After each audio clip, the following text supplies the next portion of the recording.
तो स्वागत है आप सबका। मैं रजनीश आप सबके बीच रात के 10 बजे हर रात की तरह आ गया हूँ लाइव। तो आप सब सुन रहे हैं मुझे फेसबुक और इंस्टाग्राम पे लाइव। मैं हर रात कहानियाँ सुनाता हूँ और कुछ ऐसी कहानियाँ होती हैं जो आ, आपको सुनकर अच्छा लगे और कुछ ऐसी कहानियाँ होती हैं जो आपको डरा दे। हेलो स्वप्निल, वेलकम संदीप भाई, हाय अपूर्वा जी, कैसे हैं? So how is it going? Is everyone happy around? Hello Janhvi, welcome, कैसे हैं आप?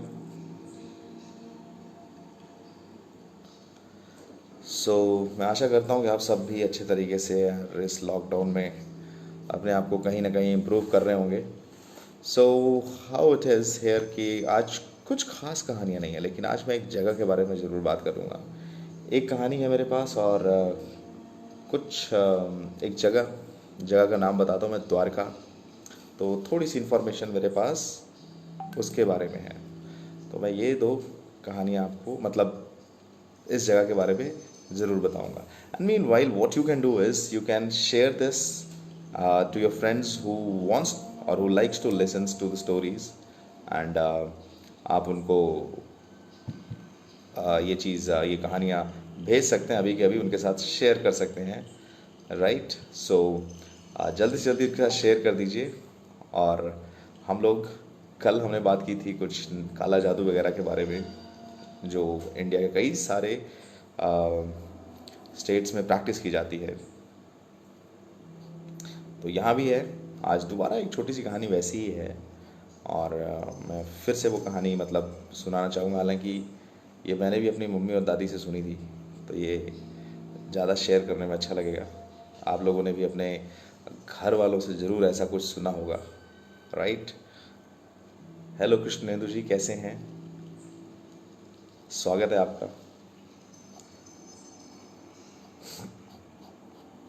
तो हमारी कहानियाँ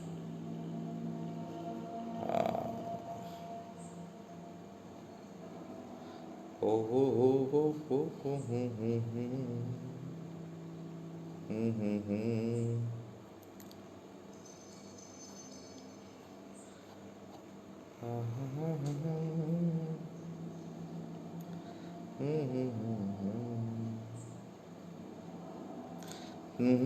और कोई सवाल आपका, आपकी कहानियाँ? हेलो निशा, हेलो।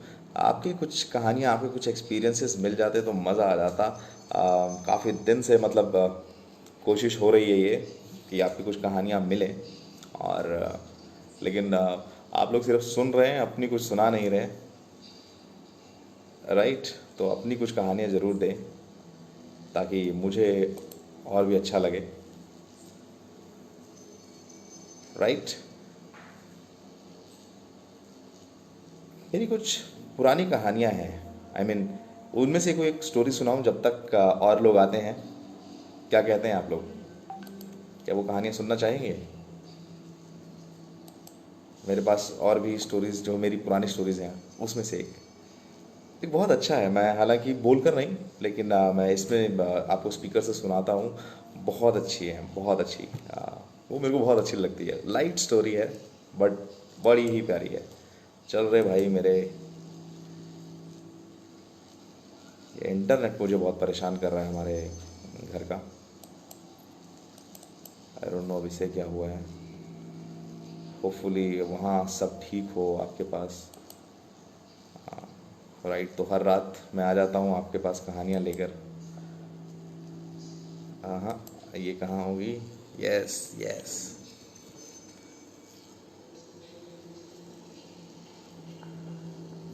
चल चल चल चल चल चल चल।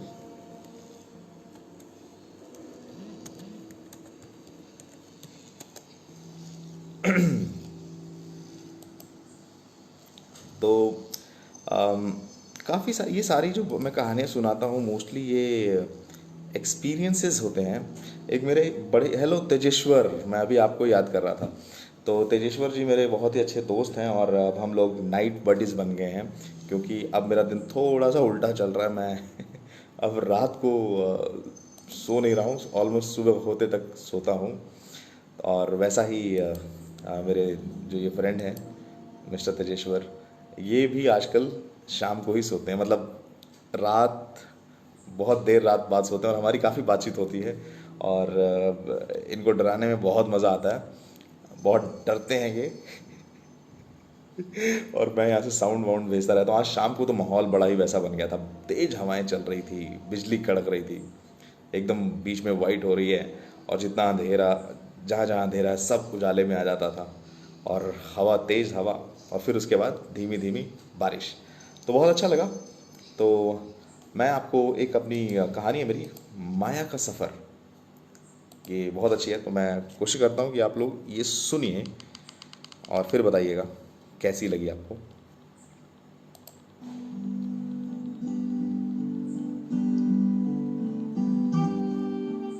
मेरा घर हाइडवेल set number 3 near Chaura Maidan Shimla, pin number 171004।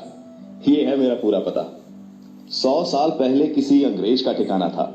Ayesha बेगम नाम की महिला ने उसे खरीदा और फिर लगभग 40 साल पहले मेरे पिताजी ने उसी भद्र महिला से इसे ले लिया। लकड़ी का पुराना सा घर, टीन की लाल छत और धुएं वाली चिमनी। पता है, जब टीन की छत पर बारिश पड़ती है तो आवाज ऐसी होती है कि छप्पड़ फट जाए।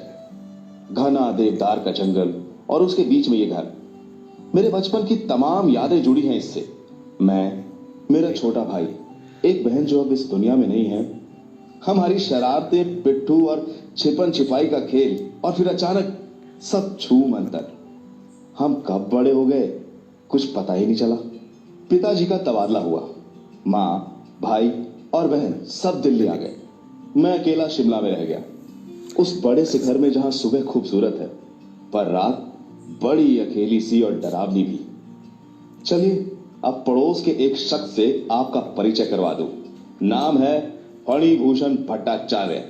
प्यार से हम उन्हें फोनी दादा बुलाते हैं। एक कैंटीन है कि कालीबाड़ी में। यहाँ बंगाली लोगों ने एक बड़ा सा मंदिर बनवाया है। यहीं इनकी एक प्यारी सी कैंटीन भी है। अकेला रहता था मैं, बीए कर रहा था, तो अक्सर खाना खाने चला जाता था।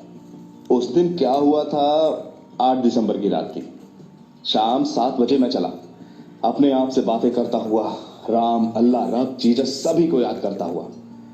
ठंड और डर का डेडली कॉम्बिनेशन होता है। 20 मिनट का रास्ता डरते डरते कट गया। कब कालीबाड़ी आ गया कुछ पता ही नहीं चला। जमकर खाना खाया, मछली भात, बंगाली भोजन, फोनी दादा की कैंटीन की खासियत है, सो वही खाया।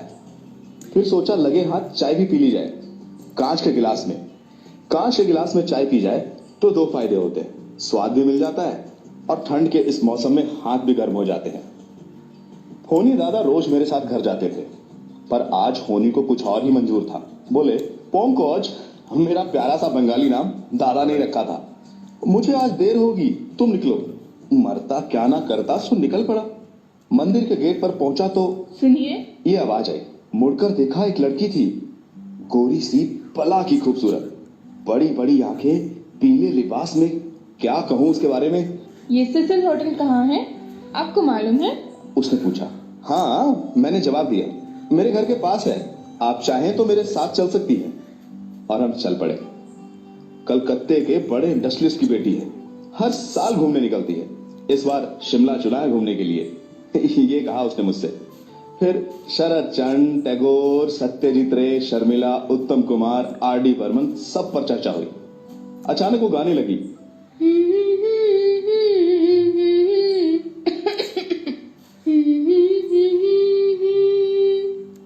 लता का गाना उसकी आवाज में बहुत सुरीला लग रहा था। खांसती थी बीच बीच में, थोड़ी बीमार लग रही थी। भगवान को कोसा मैंने, ऊपर वाले हसीनों को बीमार ना किया कर। ढलान पर एक बार पांव लड़खड़ाया तो उसने मेरा हाथ भी पकड़ा। सच बोलूं, मुझे अच्छा लगा।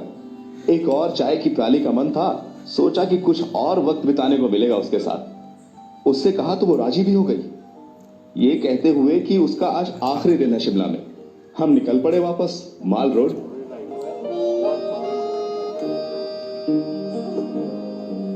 बालजीत में चाय भी पी ली।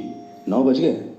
उसकी बातों से ऐसा जरूर लग रहा था कि वो पहले कई बार शिमला आई है और मुझसे झूठ बोल रही है। कभी हंसती थी तो कभी सीरियस हो जाती थी। चुड़ैलें खूबसूरत होती हैं, मैंने सुना था, पर हाँ, उसके हाथ पांव टेढ़े नहीं थे, सो यकीन हो गया कि लड़की ही है, चुड़ैल नहीं। वो गाती जा रही थी। शिमला की खासियत यह है कि अगर आप अपनी प्रेमिका के साथ हैं तो बैठने के लिए जगह और जेब में पैसे नहीं चाहिए। चलते जाइए उसके साथ, एक खूबसूरत एहसास होता जाएगा। बातें और बातें, कुछ गानों पर डिस्कस, और अचानक सिसिल होटल आ गया। कमबख्त ये रास्ता आज इतना छोटा कैसे हो गया, ये सोचा मैं। बढ़ा दिया उसने। माया यही लिखा था, और हां, साल्ट लेक कलकत्ते का पता था। मैं उसे छोड़कर घर आ गया अकेला। सुबह हुई, घर की घंटी बजी, दरवाजा खोला तो फोन ही दादा थे। मैंने माया की बात कही। दादा के हाथ से चाय की प्याली छूट गई। एक अंग्रेज अफसर था, बंगाली लड़की के प्यार में पड़ गया। माया नाम था उसका। एक रोड एक्सीडेंट में दोनों की मौत हो गई। तभी से भटक रही है दोनों की आत्मा। कभी अंग्रेज मिल जाता है तो कभी ये माया। मैं फौरन भागकर होटल गया। रिसेप्शन पर जाकर चेक किया, पूछा भी लोगों से, जवाब वही था। कोई माया नहीं ठहरी थी वहां।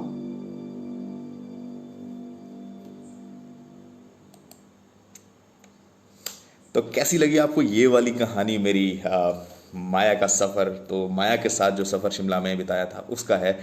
2 साल पहले ये रिकॉर्ड की थी कहानी। अमूमन मोर और लेस मुझे पूरी की पूरी कहानी याद ही थी, और तो मैं इसके साथ लिपसिंग करने की कोशिश कर रहा था। होपफुली मैं थोड़ा कामयाब भी रहा हूँ, और कुछ एक्टिंग जैसा भी लग रहा होगा आपको कि ये झूठ बोल रहा है ये। ठीक है, वेलकम राहुल। हेलो सुरेश, कैसा है भाई? तो नया टाइटल फॉर नेक्स्ट स्टोरी, वो फीमेल वॉइस किसकी थी? अच्छा, बहुत thank you so much Devika ji. ये कहानी मुझे भी बहुत अच्छी लगती है। मतलब इस सीरीज़ में सारी कहानियाँ अच्छी थी मेरे पास, 4-5 बड़े ही शिद्दत से तैयार कर रहा था, और बहुत ही अच्छी लगती थी, दिल के करीब लगती थी ये कहानियाँ। लेकिन अब कुछ और है। Hello Madhu ji, welcome after such a long time. How are you? Right, I mean I keep reading your post. We never met in person after those place days. It's been 2 years. Lovely. Thank you so much you watching it. तो बहुत मैं रोज़ 10 बजे आता हूँ और कहानियाँ सुनाता हूँ यहाँ। तो आज ये कहानी सुनाई थी। तो इसी सीरीज़ में एक और कहानी है। तो थोड़ी और डरावनी सुनेंगे या एक और लाइट कहानी? आपको पता है ये आवाज़ किसकी थी बीच में? ज़रूर घर की ही आवाज़ थी। मैं मौके बेमौके उनकी आवाज़ को इस्तेमाल करता रहता हूँ अपनी कहानियों में, राइट? कि भूत बहुत अच्छी लगी और उसका वॉइस ओवर, राइट? डरावनी, ऑल राइट। तो आज एक और है। श्योर एक मसान, ये है एक बहुत अच्छी कहानी है। बड़े ही दिल से तैयार की थी इसे। ये 5 कहानियाँ जो मैंने शुरू में किया था, इनका बहुत ज़्यादा लगाव था मेरे कहानी स्टोरी टेलिंग में। सो इस जैसी कहानी और इस जैसा जो एफर्ट है अब नहीं लग पाता। अब मैं बिल्कुल नॉर्मल रहने की कोशिश करता हूँ, बहुत ही नॉर्मली सुनाता भी हूँ, राइट। सो आइए सुनते हैं एक मसान।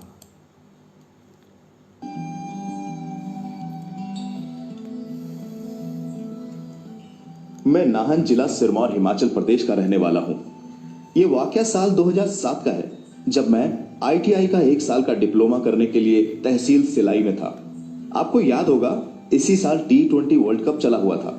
उस दिन भारत और पाकिस्तान का फाइनल मुकाबला था। मैं अपने ITI के दोस्तों के साथ बार में बैठा इस रोमांचकारी मैच का आनंद ले रहा था। मुझे आज भी वो पल याद है जब जोगिंदर शर्मा की आखिरी गेंद पर मिसबाउल हक का कैच लपका था। भारत ने पाकिस्तान को हराकर वर्ल्ड कप जीत लिया था और हम सभी जोर शोर से इसका जश्न मना रहे थे। हमने बार में खूब सेलिब्रेट किया और फिर एक खाली टीन का कनस्तर लेकर उसे पीटते हुए माल रोड पर निकल पड़े। हम में से कुछ नशे में थे और खुशी को सेलिब्रेट कर रहे थे। रात के करीब 1:45 का वक्त रहा होगा। लोग हमें घरों से बाहर निकलकर देख रहे थे। काफी मजेदार नजारा था वो भी। हम पूरे सिलाई में घूमते हुए नारे लगाते हुए वापस अपने रूम लौटने लगे। करीब 1:15 पर मैंने भी अपने दोस्तों से विदा ली और सुनसान रास्ते से होकर अकेला अपने कमरे पहुंचा। मेरा कमरा तीसरी मंजिल पर था। मेरे सभी आईटीआई के दोस्त 2 या 3 के जोड़ों में रहते थे, पर मेरे पास कोई रूम पार्टनर नहीं था, तो मैं अकेले ही रहता था। अकेले रहना मुझे पसंद भी था। दूसरी मंजिल पर एक सरदार जी रहते थे, जिनकी सिलाई में ही कपड़े की दुकान थी। साथ ही एक फैमिली भी रहती थी जो दिल्ली के रहने वाले थे। खैर, दोस्तों से विदा लेकर मैं अपने कमरे की ओर सीढ़ियां चढ़ने लगा और कमरे में पहुंचकर सीधा बेड पर लेट गया। मैंने अपने जूते भी नहीं उतारे थे और आंखें बंद करके उस शाम की बातें याद करता हुआ मन ही मन खुश हो रहा था। तभी बंद आंखों में रोशनी का एहसास हुआ, जैसे किसी ने लाइट जला दी हो कमरे की। मैंने हल्की आंखें खोलकर देखा कि कमरे से अटैच सामने वाले बाथरूम से यह तेज रोशनी आ रही थी। रोशनी ऐसी थी जैसे किसी ने हजारों बल्ब जला दिए हों। मैंने एक पल को सोचा शायद किसी गाड़ी की हेडलाइट की रोशनी हो, क्योंकि मेरा कमरा तीसरे माले पर था। सामने दूर ट्रकों की लाइटें किसी मोड़ पर मुड़ते वक्त मेरे कमरे से टकरा जाया करती थी। मगर यह रोशनी अजीब थी। अजीब इसलिए क्योंकि पहली बात तो ये क्योंकि ये बहुत ज्यादा थी, और दूसरी ये कि रोशनी हट ही नहीं रही थी, जैसे अक्सर गाड़ियों के गुजरने के बाद चली जाती हैं। मैं टकटकी लगाए उस रोशनी को देख रहा था। धीरे धीरे वो रोशनी बहुत ज्यादा हो गई। मेरा कमरा पूरा रोशनी से भर गया। ऐसा लग रहा था जैसे कमरे के अंदर किसी ने सूरज ही रख दिया है। अब मुझे घबराहट हुई। मेरी सांसें और धड़कनें बढ़ने लगी थी। मगर उस वक्त मेरी हालत ही खराब हो गई जब काला सा कोई साया उस रोशनी के बीच खड़ा नजर आया। देखने में तो वो किसी औरत जैसा मालूम हो रहा था।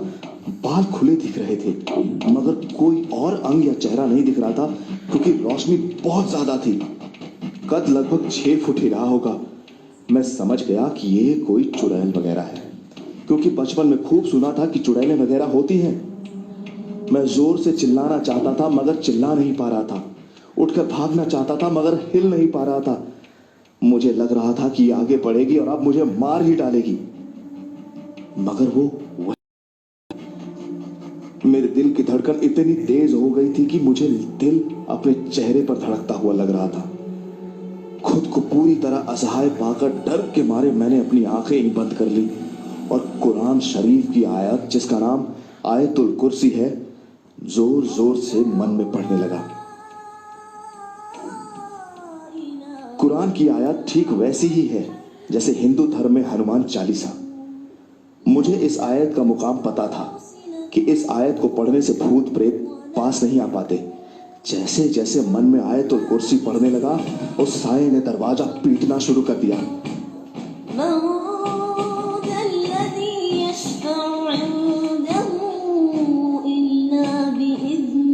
अब मैं सुन सकता था कि मेरे मुंह से आवाज निकल रही है।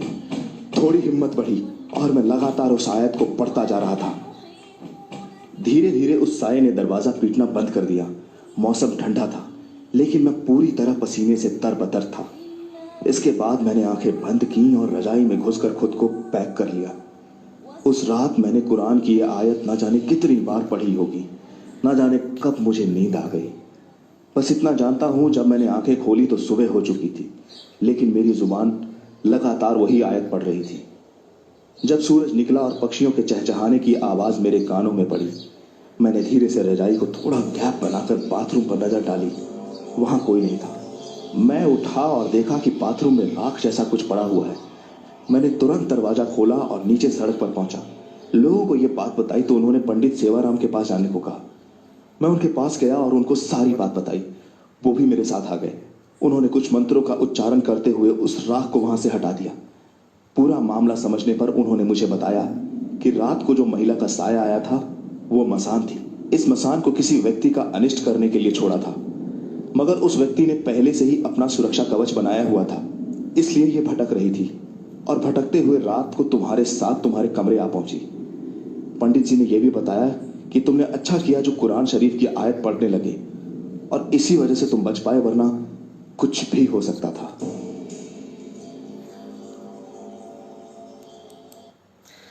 तो ये थी दूसरी कहानी, एक मसान। तो ये कहानी कैसी लगी आप नीचे कमेंट करके बताना। राइट। तो ये मेरी ऑलरेडी कहानियाँ हैं। मैं ये कुछ रिकॉर्डेड कहानियाँ थी, मेरी कोशिश कर रहा था कि मुझे मोस्टली याद थी ये कहानियाँ, तो मैं आपको सुनाऊँ।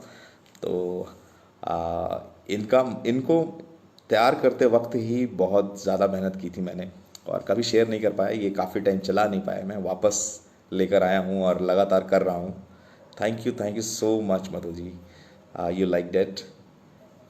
सो इसी तरीके की और भी कहानियाँ हैं मेरे पास। मेरा पेज है, आप मेरे पेज पे जाकर ये सारी कहानियाँ सुन भी सकते हैं। और दूसरा है, yes, these are experiences. You can't say that these are just real, but unless you experience them by yourself, you can't just assume that these are real. So कहा जाता है कि अंधविश्वासी जो होते हैं लोग, हम जिनको आजकल अंधविश्वासी कहते हैं, तब हम खुद तब तक उनका विश्वास नहीं करते जब तक हम खुद वो एक्सपीरियंस ना कर लें। तो इस तरह के एक्सपीरियंसेस के लिए ये कहना कि ये ऐसा होता है, और इनमें क्या बताते हैं कि आप ऐसा किसी को बताएं कि मेरे साथ ये हुआ था, मेरे साथ ये हुआ था, मेरे साथ वो हुआ था, नहीं। इसमें होता यह है कि ये किसी के पर्सनल एक्सपीरियंस होते हैं। जब वो आदमी शेयर करता है तो ये उस तक ही रहता है, दूसरा आदमी चाहे तो विश्वास करता है, चाहे तो नहीं कर सकता है। तो इसी तरीके से जैसे हम फिल्में देखते हैं तो उनको सच मानते हैं जब तक हम देखते हैं, और जैसे ही हम उससे बाहर आते हैं तो अपने रियल लाइफ में होते हैं। Day by day, you are getting more interesting with adding elements like background music and voices. Your hidden talent, yeah, not hidden. And you know what? I was acting right now rather than, I was just lip syncing my recorded story. So don't worry. Don't worry. Thank you, Desji. And yeah, I have already recorded it. So you can go and listen it to them on my page anytime. सो आप सबका मन करे तो दोबारा ये stories मेरे page पे जाके सुन सकते हैं। बाकी नेचुरली मैं मेरी आवाज़ में जब बात कर रहा हूँ तो मैं कहानियों को भी इतना ही रखता हूँ। तो बैकग्राउंड म्यूज़िक होते हैं मेरे पास, बट ये तैयार की हुई होती हैं बेसिकली पूरी की पूरी। तो मेरे पास एक और कहानी है, मुझे दीजिए ज़रा सा वक्त दीजिए, क्योंकि आज जो कहानियों का संग्रह है मेरे पास वो पूरा नहीं हो पाया है, बट स्टिल मैं अपनी पुरानी कहानी आपको सुना सकता हूँ, बहुत ही इंटरेस्टिंग है। तो इन सब में भी मेरे पास अपनी चॉइसेस की अच्छी अच्छी कहानियाँ हैं। तो एक कहानी मैं आपको और सुनाना चाहता हूँ, बस थोड़ी ही देर की होगी, क्योंकि मैं छोटी कहानियों में ज़्यादा विश्वास करता था। तो लीजिए, आपके सामने एक और नई कहानी मैं लिए पड़ा हूँ, और ये अच्छी हैं, इनको भी बड़े ही मन से तैयार किया था मैंने, और लगातार 20-25 दिन मैंने इन पे काम किया था। तो ये कहानियाँ भी उतनी ही इंटरेस्टिंग हैं। तो मैं कोशिश करता हूँ कि आपको सुनाऊँ वो कहानी। अच्छा, आप में से कोई, yes, I am in Hyderabad, pretty much here. Quarantine चल रहा है, lockdown, so I am just at my flat. Hello Sumit, welcome, new faces of minds, right. Waves Event Management. Welcome, Waves Event Management. How are you? So I am Rajneesh, and I tell stories at 10 every night. हर रात 10 बजे मैं कहानियाँ लेकर आता हूँ कुछ। तो ये मेरी कहानियाँ होती हैं। हाँ, तो थोड़ी अच्छा, एक गॉड की कहानी सुनेंगे, भगवान की कहानी। भूतों जैसी हो सकती है, लेकिन इसमें डरावना जैसा कुछ नहीं है, आप सिर्फ फील कर सकते हैं इसको। तो और भी हैं यार, कौन सी सुनाऊँ, बहुत सारी हैं। यहाँ तो 20-25 कहानियाँ अलग से हैं, रिकॉर्डेड हैं, वो जाके आप कभी भी सुन सकते हैं। यहाँ तो मैं लाइव आकर सुनाता हूँ। इसमें कई बार मिस्टेक हो जाती है, कई बार वॉइस मैच नहीं करती है, कई बार मेरे लफ्ज़ फटाफट नहीं जाते हैं, क्योंकि ये मोर और लेस लाइव रहता है, राइट। लेकिन जो रिकॉर्डेड हैं वो ज़बरदस्त, राइट। सो आप एक और कहानी मैं आपको सुनाता हूँ, आइए। 2 मिनट वाली सुनेंगे कि 5 मिनट वाली, बताइए। 2 minutes और 5 minutes? I have 2 stories right now in front of me.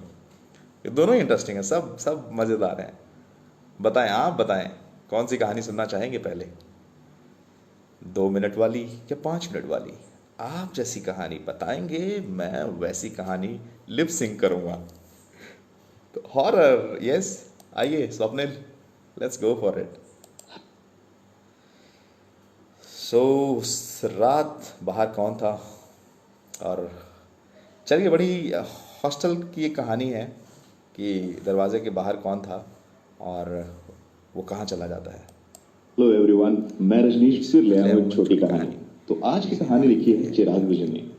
तो क्या आप जानना चाहोगे कि उस रात हॉस्टल के कमरे के बाहर कौन था और वो इन दोनों को क्यों बंद करना चाहता था और दरवाजा खोलते ही कहाँ गायब हो गया? तो आइए शुरू करते हैं ये हॉस्टल की कहानी। आखिर क्या हुआ उस रात? ये बात मार्च 2016 की है। मैं और मेरा एक स्कूल फ्रेंड, हम दोनों को जेईई की तैयारी के लिए कोटा राजस्थान के बेस्ट इंस्टीट्यूट में चुना गया। मैं कोलकाता से हूँ, इसलिए मैंने अपना बैग पैक करना शुरू कर दिया और हम अगले दिन ही पहुँच गए कोटा।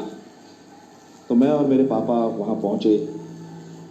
इंस्टीट्यूट के पास वाले हॉस्टल को चुना हमें रहने के लिए। मैंने अपना सामान रखा और वहाँ रेस्ट करने लगा। मैं तब 16 साल का था और उस तरह का बच्चा नहीं था जो सब कुछ सीरियस ले लेता था। मेरे पापा ने सब कुछ सेटल किया और 2 दिनों बाद हमें छोड़कर वापस चले गए। मुझे जो कमरा मिला था वो इतना बड़ा नहीं था। इसमें एक बेड, टेबल, अलमीरा, बुक शेल्फ और एक अटैच बाथरूम था और एक रेक्टेंगुलर चेयर था जहाँ से ठंडी हवा सेंट्रल एसी से आती थी। एक दिन अकेले रात के करीब 2 बज रहे थे। मैं अपने बिस्तर में था। मैंने अलमीरा को अंदर से खटखटाते हुए सुना। मैंने नजरअंदाज कर दिया। दूसरे दिन आधी रात को मुझे नल से पानी के बहने की आवाज सुनाई दी। जब मैंने दरवाजा खोला तो मुझे कुछ नहीं मिला। अब ये रोज रोज होता था और मैंने हर रात बस उन्हें अनदेखा कर दिया था। मैंने किसी को इस बारे में बताया नहीं क्योंकि मुझे लगा कि लोग सोचेंगे कि मैं अंधविश्वासी हूँ। मैं 6 बजे उठता था, नाश्ता करता, 12 बजे तक पढ़ाई करता, फिर लंच करके दोपहर 3 बजे तक पढ़ता था, इंस्टीट्यूट जाता, 9 बजे वापस आता, डिनर के बाद 2 बजे तक फिर पढ़ाई। इस तरह 1 महीना बीत गया। हर रात के एक्सपीरियंस पिछली बार से ज़्यादा रियल लगते थे। ऐसा महसूस होता था कि कोई आदमी अपनी प्रेजेंस दिखाने की कोशिश कर रहा है। सभी जानते हैं कि कोटा एक ऐसी जगह है जहां स्टूडेंट्स के दबाव के कारण सुसाइड करते हैं। वो दिन जिसके बारे में मैं कभी नहीं भूल सकता। रात के 2:30 बज रहे थे। मैं अपने बिस्तर में लेटा हुआ था, इंटीग्रेशन को समझने की कोशिश कर रहा था। तभी मैंने एसी के छेद की तरफ देखा। ये अंदर से चमक रहा था। मैं टेबल पर चढ़ के झांका और देखने लगा, लेकिन कुछ भी नहीं था। जब मैं टेबल से नीचे उतर रहा था तो मैंने खुद को आईने में देखा। आईना मेरा नहीं था, मुझे तब मिला था जब हॉस्टल के कमरे में गया। आईना सचमुच हिल रहा था।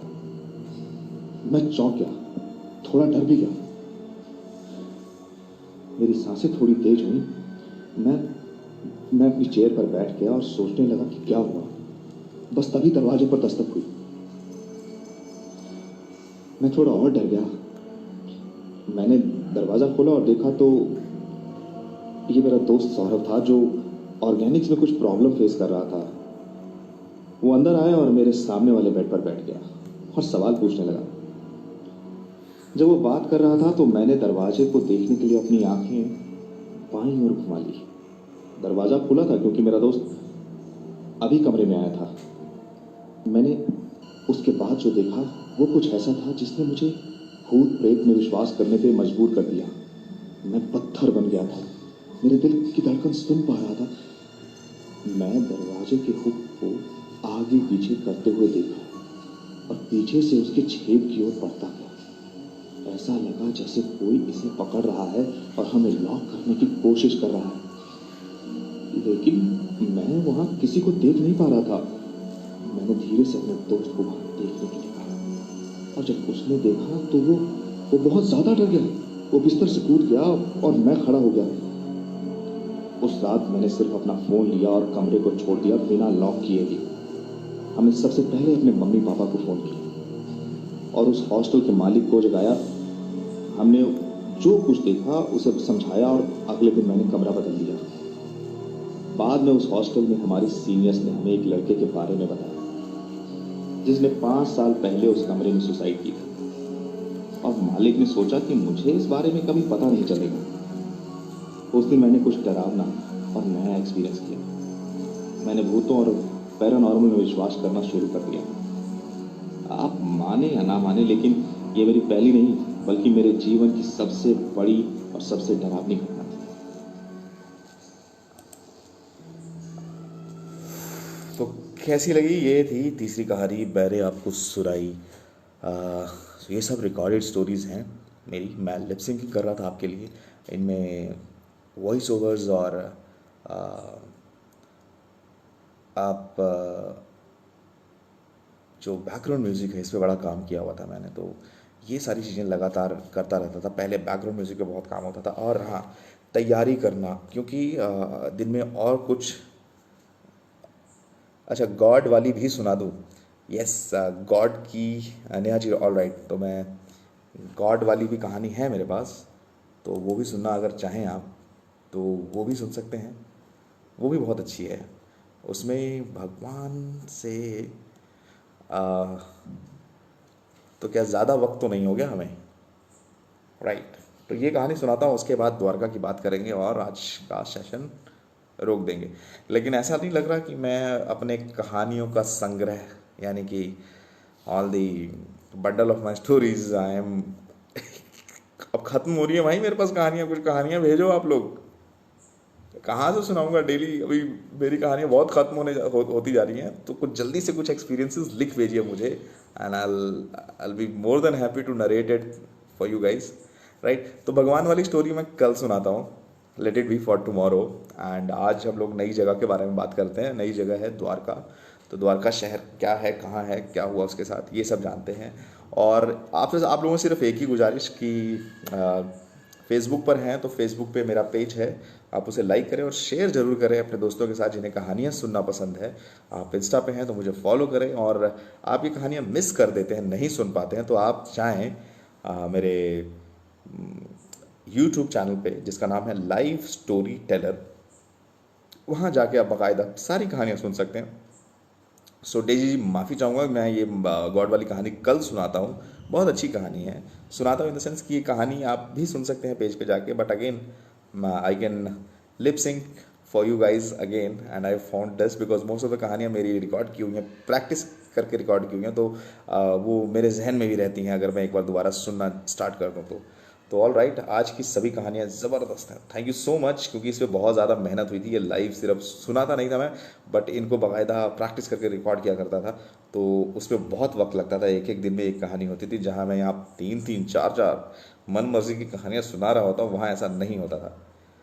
Thrilling and some fantasy series, for sure fantasy series भी रख सकता हूँ। बट फैंटेसी में क्या होता है कि उसमें लिखने वाले को बहुत रियल हो जाता है। तो आप मुझे कोई भी फैंटेसी स्टोरी भेज सकते हैं अगर आपको लगता हो, आपने सुनी भी हो, आप चाहते हो कि सबको सुनाना है, तो आप ज़रूर जानवी जी मुझे वो कहानियाँ ज़रूर भेजें। I would be more than happy to narrate it. तो वो ज़रूर भेजें मुझे। राइट। सो आइए आज हम जानते हैं द्वारका के बारे में कि द्वारका कहाँ है। तो कैरेक्टर यानी कि हमारे जो भगवान हैं, भगवान कृष्ण, उनको तो सब जानते हैं। तो ये मथुरा से निकलकर भगवान कृष्ण ने द्वारिका क्षेत्र में ही पहले से ही स्थापित खंडर हो चुके नगर क्षेत्र में एक नए नगर की स्थापना की थी। कहना चाहिए कि भगवान कृष्ण ने अपने पूर्वजों की भूमि को फिर से रहने लायक बनाया था। लेकिन आखिर ऐसा क्या हुआ था कि द्वारिका नष्ट हो गई? हेलो ज्योति, वेलकम वेलकम। ज़रूर थोड़ी लंबी स्टोरीज़ भी चलेंगी, मगर लंबी स्टोरी में क्या होता है कि लोग रुक नहीं पाते हैं, वो चले जाते हैं। तो इसलिए उनको एंगेज रखने के लिए मुझे छोटी छोटी स्टोरीज़ का सहारा लेना पड़ता है। तो इसलिए मैं छोटी कहानी रखता हूँ। How are you Jyoti? All well bro, hope you are safe and sound and occupied with lot of work from home type of work as many of us are. Yes, so I come to tell stories at 10 live on Insta and FB every night. So if you guys have many of your friends who love stories, do share this live session with them. And this is available on FB mostly, and other than that you will find me on Live Storyteller, by the name of Live Storyteller on YouTube. So go listen to them, all of my previous stories you can. All right, so मैं बता रहा था द्वारका के बारे में कि द्वारका, भगवान कृष्ण जो थे मथुरा के बाद द्वारका चले गए थे और उन्होंने अपने पूर्वजों का शहर जो कि खंडर था उसे वापस बनाया। तो किसने किया द्वारका को नष्ट, हम ये भी जानेंगे। और क्या प्रकृति आपदा से नष्ट हो गई थी द्वारिका, क्या किसी आसमानी ताकत ने नष्ट कर दिया था द्वारिका को, या किसी समुद्री ताकत ने उजाड़ दिया था द्वारिका को? आखिर क्या हुआ था जो नष्ट हो गई द्वारिका और फिर बाद में समुद्र में डूब गई? आइए, तो कहते हैं इस सवाल की खोज वैज्ञानिकों ने की और उसके जवाब भी ढूंढे हैं। सैकड़ों फीट नीचे समुद्र में उन्हें उसके अवशेष मिले हैं, जिसके चलते भारत का इतिहास बदल गया है। अब इतिहास को फिर से लिखे जाने की ज़रूरत बन गई है। इसके खुलासे सबसे पहले हम जान लेते हैं क्या क्या थी और इसके क्षेत्र का इतिहास क्या है। ऑल राइट, सो ये याति के प्रमुख 5 पुत्र थे, पुरु, यदु, तुर्वस, अनु और ध्रुव। इन्हें वेदों में पंचनद कहा गया है। 7200 ईसा पूर्व अर्थात आज से 9200 साल पहले ययाति के इन 5 पुत्रों का संपूर्ण धरती पर राज था। 5 पुत्रों ने अपने अपने नाम से राजवंशों की स्थापना की थी। यदु ने यादव, तुर्वस ने यवन, ध्रुव ने भोज, अनु ने मल्लेज और पुरु से पौरव वंश की स्थापना हुई थी। इन 5 कुल के लोगों ने आपस में कई प्रसिद्ध लड़ाइयाँ लड़ी हैं, जिसमें से एक दशाराग का दशाराग्य का युद्ध और दूसरा महाभारत का युद्ध प्रसिद्ध है।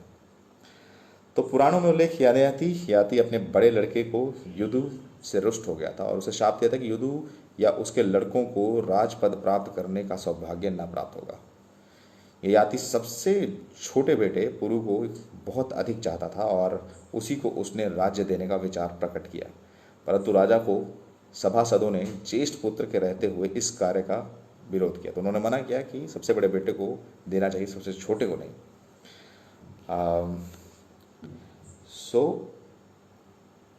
किसको कौन सा क्षेत्र मिला ये भी जानते हैं। ययाति ने दक्षिण पूर्व दिशा में तुर्वस को, पंजाब से उत्तर प्रदेश तक, पश्चिम में ध्रुव को, दक्षिण से यदु यानी कि आज का सिंध गुजरात प्रांत और उत्तर में यानी कि अनु को मांडलिक पद से नियुक्त किया तथा पुरु को संपूर्ण भूमंडल के राज्य पर अभिषिक्त कर स्वयं वन को चले गए। यदु ने पुरु पक्ष का समर्थन किया और स्वयं मांडलिक पद से इनकार कर दिया। इस पर पुरु को राजा घोषित किया गया और वो प्रतिष्ठान की मुख्य शाखा का शासक हुआ। उसके वंशज पौरव कहलाए।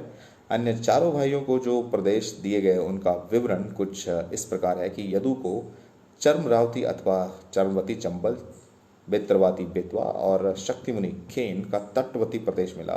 तुर्वस को प्रतिष्ठान के दक्षिण पूर्व में भूभाग मिला और ध्रुव को उत्तर पश्चिम का, गंगा यमुना को अब का उत्तरी भाग तथा उसके पूर्व का कुछ प्रदेश जिसकी सीमा अयोध्या राज्य से मिलती थी, अनु के हिस्से में है।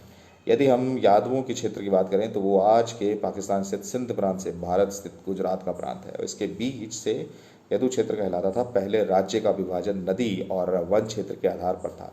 सरस्वती नदी पहले गुजरात के कच्छ के पास से समुद्र में विलीन होती थी। सरस्वती नदी के इस पार यानी कि अर्थात विदर्भ, गोदावरी और नर्मदा तक से लेकर के उस पार सिंधु नदी के किनारे तक क्षेत्र यदुओं का था। सिंधु के उस पार यदु के दूसरे भाइयों का क्षेत्र था। तो आप द्वारिका का परिचय क्या था क्या नहीं जानते हैं। कई द्वारों का शहर होने के कारण द्वारिका इसका नाम पड़ा। इस शहर के चारों ओर बहुत ही लंबी दीवारें थी जिसमें कई द्वार थे। वो दीवार आज भी समुद्र के तल में स्थित हैं। भारत के सबसे प्राचीन नगरों में से एक है द्वारिका। ये 7 नगर हैं: द्वारिका, मथुरा, काशी, हरिद्वार, अवंतिका, कांची और अयोध्या। द्वारिका को दारावती, कुशस्थली, आंतक, ओखामंडल, गोमती, द्वारिका, चक्रतीर्थ, अंतरदीप, वरिदुर्ग और उद्ध मध्यास्थान भी कहा जाता है। गुजरात राज्य के पश्चिम सिरे पर समुद्र के किनारे स्थित 4 धामों में से एक धाम और 7 पवित्र पुरियों में से एक पुरी है द्वारिका। द्वारिका गोमती द्वारिका, बेट द्वारिका, गोमती धारिका धाम, बेट द्वारिका पुरी और बेट द्वारिका के लिए समुद्री मार्ग से जाना पड़ता है। द्वारिका का प्राचीन नाम कुशस्थली है।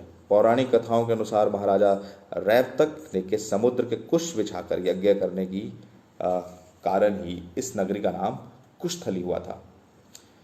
यहाँ द्वारकाधीश का प्रसिद्ध मंदिर होने के साथ ही अनेक मंदिर और सुंदर मनोरम रमणीय स्थान है। मुस्लिम आक्रमणकारियों ने यहाँ के बहुत से प्राचीन मंदिर तोड़ दिए थे। यहाँ के समुद्र को निहारना अति सुखद है। तो अब जानते हैं कृष्ण भगवान क्यों गए थे द्वारिका। कृष्ण ने राजा कंस का वध कर दिया था, तो कंस के ससुर मगधपति जरासंध ने कृष्ण और यदु का नामो निशान मिटा देने की ठान रखी थी। वो मथुरा और यादवों पर बारंबार आक्रमण करता था। उसके कई मल्लेश यानी कि यवनी मित्र राजा थे। अतः यादवों की सुरक्षा को ध्यान में रखते हुए कृष्ण ने मथुरा को छोड़ने का निर्णय लिया। विंता के पुत्र गरुड़ की सलाह एवं कंकुति के आमंत्रण पर कृष्ण कुशस्थली आ गए। वर्तमान द्वारिका नगर कुशस्थली के रूप में पहले से ही विजयमान थी और कृष्ण ने इसी उजाड़ हो चुकी नगरी को फिर से बसाया। कृष्ण अपने 18वें नए कुल बंधुओं के साथ द्वारिका आ गए। यहीं 36 वर्ष राज्य करने के बाद उनका देहावासन हुआ था। द्वारिका के समुद्र में डूब जाने और यादव कुलों के नष्ट हो जाने के बाद कृष्ण और प्रपौत्र वज्र अथवा वज्र नाग द्वारिका के यदुवंशों के अंतिम शासक थे, जो यदुओं की आपसी लड़ाई में जीवित बच गए थे। द्वारिका के समुद्र में डूबने पर अर्जुन द्वारिका गए और वज्र तथा शेष बची यादव महिलाओं को हस्तिनापुर ले गए। कृष्ण के प्रपौत्र वज्र को हस्तिनापुर में मथुरा का राजा घोषित किया।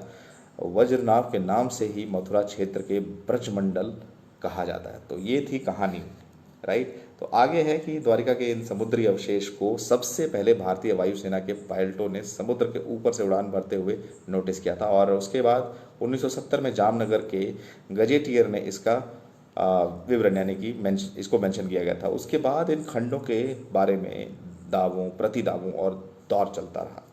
बहरहाल जो शुरुआत आकाश से वायुसेना ने की थी, उसकी सच्चाई भारतीय नौसेना ने सफलतापूर्वक उजागर कर दी। एक समय था जब लोग कहते थे कि द्वारका नगरी एक काल्पनिक नगर है, लेकिन इस कल्पना को सच साबित कर दिखाया आर्कियोलॉजिस्ट प्रोफेसर SR राव ने। तो प्रोफेसर राव ने मैसूर विश्वविद्यालय में पढ़ाई करने के बाद बड़ौदा के राजस्व पुरातत्व विभाग ज्वाइन कर लिया था। उसके बाद भारतीय पुरातत्व विभाग में काम किया। प्रोफेसर राव और उनकी टीम ने 1979 और 80 में समुद्र से 560 मीटर लंबी द्वारिका की दीवार खोजी थी। साथ में उन्हें वहां पर उस समय के बर्तन भी मिले थे जो 1528 ईसा पूर्व से 3000 ईसा पूर्व के हैं। इसके अलावा सिंधु घाटी सभ्यता के भी कई अवशेष उन्होंने खोजे। उस जगह पर भी उन्होंने खुदाई में कई रहस्यमय खोले जहां पर कुरुक्षेत्र का युद्ध हुआ था। तो नौसेना और जो आर्कियोलॉजिस्ट डिपार्टमेंट है उन्होंने साथ में क्या किया, पहले 2005 फिर 2007 में भारतीय आर्कियोलॉजिस्ट ने एक सर्वे किया और जो नेवी थी उनके गोताखोरों ने समुद्र की समाई द्वारिका नगरी के अवशेषों के नमूने को सफलतापूर्वक निकाला। उन्होंने ऐसे नमूने इकट्ठे किए जिन्हें देखकर आश्चर्य होता है। 2005 में नौसेना के सहयोग से प्राचीन द्वारिका नगरी से जुड़े अभियान के दौरान समुद्र की गहराइयों के कटे छटे पत्थर मिले और लगभग 200 नमूने इकट्ठे किए। गुजरात के कच्छ की खाड़ी के पास स्थित है द्वारिका नगर। समुद्र तटीय में क्षेत्रीय नौसेना गोताखोरों की मदद से पूरा विशेषज्ञों के व्यापक सर्वेक्षण के बाद समुद्र के भीतर उत्खनन कार्य किया और वहां पड़े चूना पत्थरों को खंडों को भी ढूंढ निकाला। भारतीय आर्कियोलॉजिस्ट डिपार्टमेंट के सर्वे से समुद्री पुरातत्व विशेषज्ञों ने इन दुर्लभ नमूनों को देश विदेश के पूरा प्रयोगशालाओं में भेजा। मिली जानकारी के मुताबिक ये नमूने सिंधु घाटी सभ्यता से कहीं मेल नहीं खाते थे, लेकिन ये इतने प्राचीन थे कि सभी दंग रह गए। नौसेना के गोताखोरों ने 40,000 वर्ग फीट मीटर में के दायरे में उत्खनन किया और वहां पड़े भवनों और खंडों के नमूने इकट्ठे किए, जिन्हें आरंभिक तौर पर चूना पत्थर बताया जा रहा था। आर्कियोलॉजिस्ट जो स्पेशलिस्ट होते थे उन्होंने बताया कि ये खंड बहुत ही विशाल और समृद्धशाली नगर और मंदिर के अवशेष हैं। तो भारतीय आर्कियोलॉजिस्ट सर्वे के निर्देशक धरोहर यानी कि AK सिन्हा के अनुसार द्वारिका में समुद्र के भीतर ही नहीं बल्कि जमीन पर भी खुदाई की गई थी और 10 मीटर गहराई तक किए जाने के बाद उनको सिक्के और कई सारी कलाकृतियां भी मिली थी।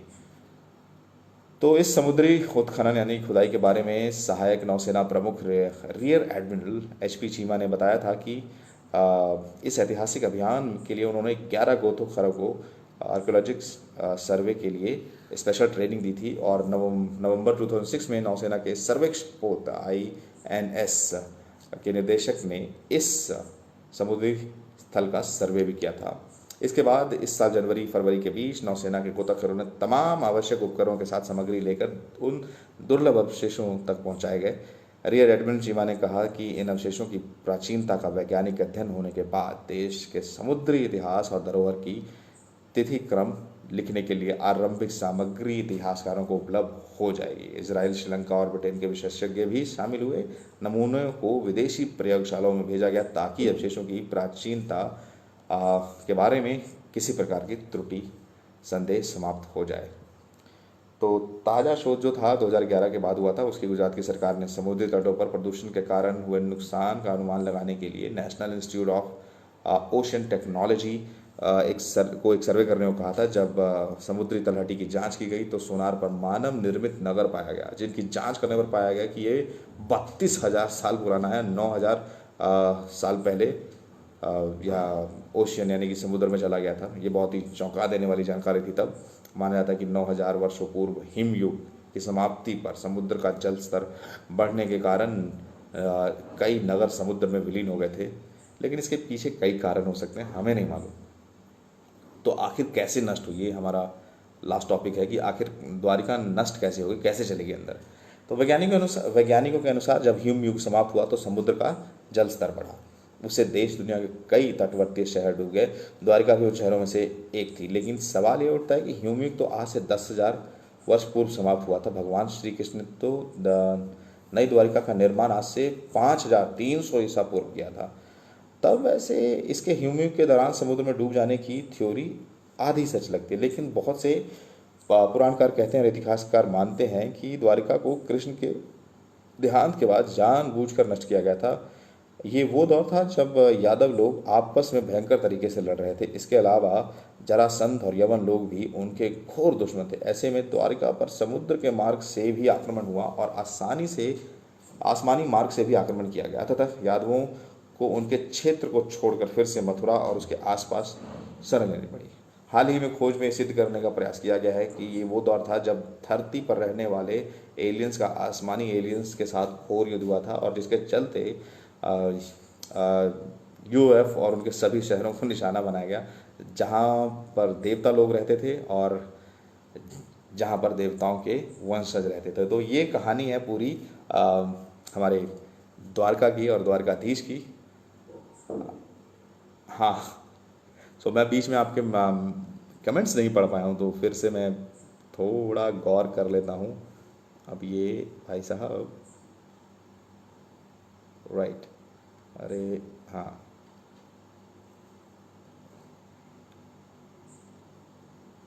Sure sure sure, thank you so much, you are listening to me, thank you so much. Lockdown वाली आपने अगर फिल्म देखी हो, मैंने एक फिल्म बनाई थी जिसमें मैंने 3 कैरेक्टर प्ले किए हैं, तो वो ज़रूर जाएं और देखें, मेरे पेज पे है। राइट, वो लॉकडाउन में मतलब घर के अंदर ही रहते हुए 3 कैरेक्टर प्ले किया है मैंने उसमें, तो आप वो जाएं और ज़रूर देखें। Hello Maverick, welcome. Rahul Kantharia भाई, welcome welcome. Dwarka is site of Indus according to my analysis and it was one of the more Asian than the Mohenjodaro, yes, and Harappa, even Titan के टाइम पे भी था। राइट, तो लेकिन ये बहुत ही इंटरेस्टिंग वो लगी मुझे, कहानी लगी। और ये शहर तो मैं हर दिन एक एक शहर ढूंढता हूँ जिसके बारे में मैं कुछ भी बता सकूँ, जो भी इन्फॉर्मेशन ऑनलाइन या कहीं भी हो, थोड़ा सा रिसर्च करके और थोड़ा सा ठीक करके। तो मुझे ये शहर बड़ा ही अच्छा लगा जिसके बारे में बात की जा सके। पूरा का पूरा शहर नहीं है, लेकिन सबके मन में है। जो कोई भी श्री कृष्ण को जानता है और उनकी कहानी जानता है, तो उसके मन में ये शहर ज़रूर है। और वो शहर सोचिए कि अब एक 2 दशकों पहले मिला हो, तो उसके बारे में जानकर कितनी खुशी हुई कि अरे अब तक जो हमारी सिर्फ कल्पना में था वो सच में भी है। तो उन लोगों के लिए बहुत बड़ी राहत है। और जो लोग अपने जीवन भर नहीं जान पाए कि ऐसा कुछ है, और वो इसी स्मरण को लेकर चले गए कि भगवान सिर्फ होते हैं, लेकिन अभी उनके अवशेष यानी कि उनके शहर का अवशेष मिलना बहुत बड़ी बात थी। तो वो चीज़ बहुत अच्छी लगी कि हाँ, आस्था का एक वजूद भी है। तो आस्था लेकिन अच्छा रिसर्च था आपका, बहुत कुछ। अरे यार, मैं क्या करता हूँ कि आपके लिए जो कोई बात लाता हूँ, हम सब एक डब्बे की तरह है।